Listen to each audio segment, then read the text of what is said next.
Munina! Munina! Hi, sir!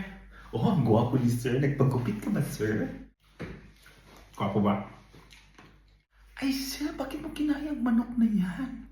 Linuto yan ni ma'am para sa anak ninyo. Wala na, nakain ko na. Huwag ka na lang magsumbong. Okay, hindi ako magsusumbong. Basta huwag ka magsumbong, ha? Kunan mo ako ng tubig. Sige, go. Sige, sir. Kukunan kita ng tubig. Iko-close ko lang yung door. Teka lang, sir, ha?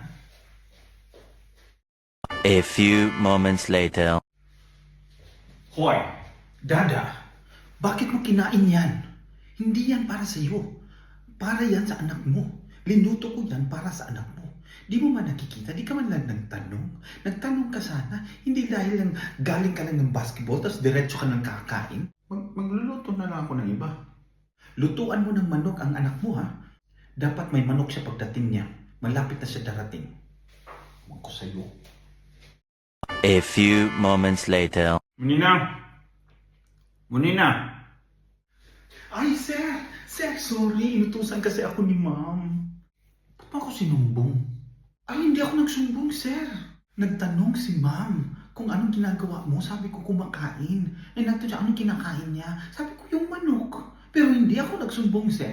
Sinagot ko lang si ma'am. Parehas lang yan. Parang nagsumbong ka na rin. Aba, sir, huwag kang ganyan. Huwag mo akong paratangan, sir. Hindi ako nagsumbong. Paano niya nalaman? Huwag mo akong paratangin, sir. Alalahanin mo, sir. Yaya ako dito. Amo lang kita.